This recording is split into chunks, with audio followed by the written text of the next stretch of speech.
Hi, I'm Kim Kremen, and I'm a Master Pilates trainer coming to you from Club Pilates in Newburyport, Massachusetts. Today I'll talk to you about the RTC some safety protocols, specifically the push-through bar with the safety strap. We want to make sure that we're keeping not only our clients safe, but we want to keep ourselves safe as instructors. So right now the push-through bar is being held up out of the way by the safety strap. The Velcro loop up here, the sole purpose of the Velcro is to keep the push-through bar out of the way when you don't want to use it or you want it out of the way. So we'll take it down. You always want to hold the push-through bar so you don't bonk yourself in the head. And I'll just put that Velcro back on and take this carabiner off the loop here. And then we just carefully lower that bar down. And we free the safety strap. You can't see from this angle, but there are 3 settings for the push-through bar. There's one at the bottom, there's one at the middle, and there's one at the top. So 3 settings. Right now it's at the middle.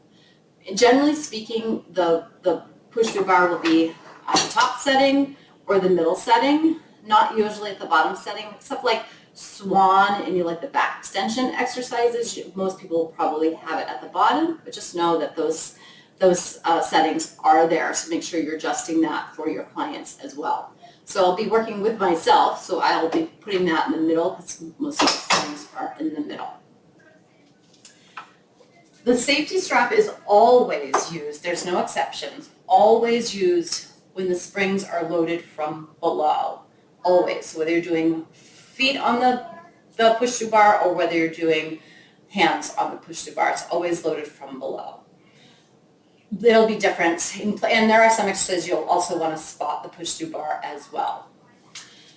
When you're putting the feet on the push-through bar with the springs loaded from below, basically we're trying to prevent the push-through bar from slipping off someone's foot and hitting them in the shin. And with the springs loaded from below, especially if it's pretty heavy, that can be a pretty significant load on the shin, like it's a bruise or worse. So in order to get the push-through bar in its place, it depends on the height of your client. So usually the push-through bar, when loaded from below for the feet, the carabiner will be at the top loop for someone that's taller, or the middle loop. However, the middle loop's pretty low, so this would probably be a little bit low for most people. You can always, and again, you can always put the push-through bar up a little bit.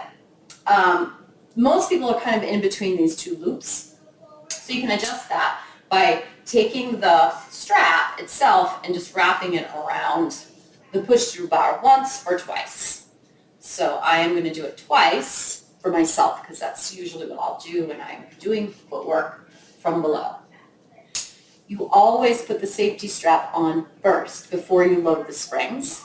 And if it's a new client or you're just doing a new exercise, you want to try to measure them before you put the springs on, right? So they're not trying to push if they're not in the right settings. The springs that we use for the push-through bar, we have the red springs and blue springs. So 2 reds, we have 2 blues. So the reds are a little bit heavier than the blues. That's what we use for the push-through bar. And then I'll be hooking the red spring down on the bottom eye hook. This little flap here, this little flap protects the upholstery. So when you hook the spring or the clip onto the eye hook, the spring should go against the flap, not against the upholstery of the table. Then we want to get our little workout ourselves and bring that spring up to the eye hook.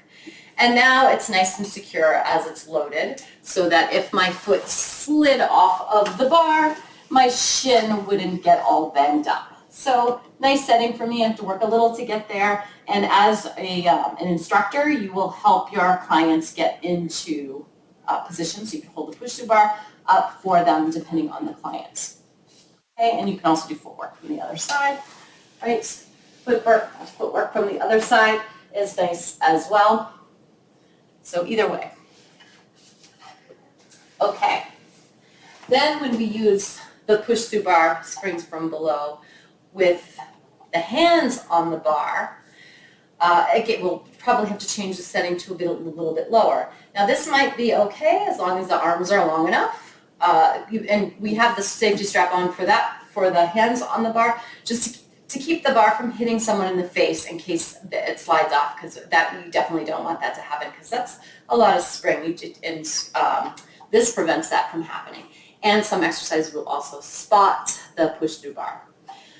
When hands are coming from below, if I'm doing like teaser with springs from below, I'll just keep my feet down for today's purposes, and you roll up. This setting is probably fine because the safety strap isn't helping me at all. It's loose when I start. I wouldn't want it any higher because then there's no tension on the spring. Now if I wanted to do some press-ups, I wouldn't be able to do it from here because the safety strap isn't allowing me to get that range of motion.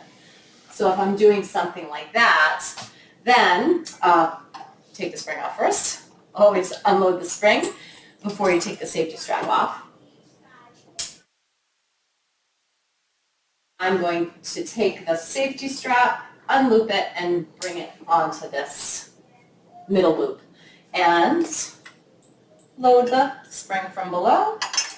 And that gives me a little bit more range. Now, if I was working with an instructor, the instructor would pick it up so that I could get into it easier.